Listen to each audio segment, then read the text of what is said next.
And that was Dynamite by BTS na alay ko para sa mga pauwi na galing trabaho. Alam ko sa mga oras na to, lalo na kung nagko-commute ka, ang amoy mo ay tulad na rin sa isang dynamite.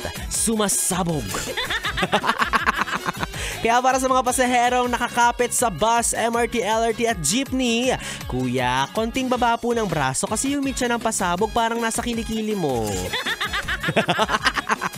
Okay lang yan. Sino ba namang hindi bumabaho, diba? Pero ang pakiusap lang naman kasi ng katabi mong nagre-reklamo, pakibaba lang po ng konti. Huwag masyadong pasingawin.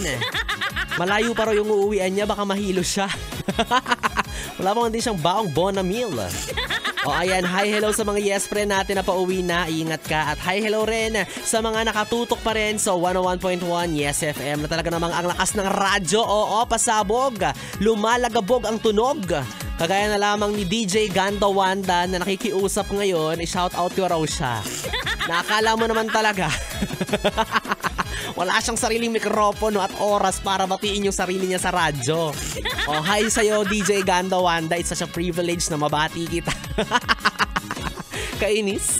At syempre nakatutok na rin si Kuya Rendon Talentino, Kuya Renato mo at Yan Nepomuceno. Ayan, shout out na rin sa iyo Ma'am Joy Robantes. Uy, isa raw siyang teacher na talaga namang enjoy sa pakikinig sa 101.1 Yes FM. At ito rin si Kuya Joshua, humabol pa ng pabate. Pa-shout out din daw. O mamaya sisigawan ko kayo isa-isa, huwag kayong mag-alala.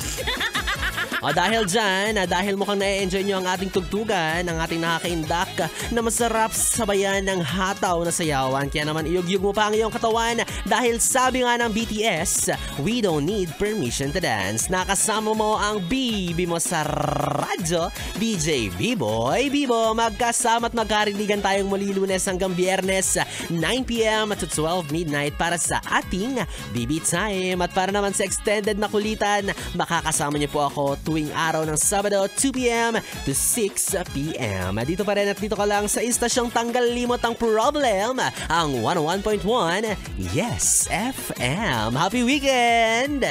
Esta therapy.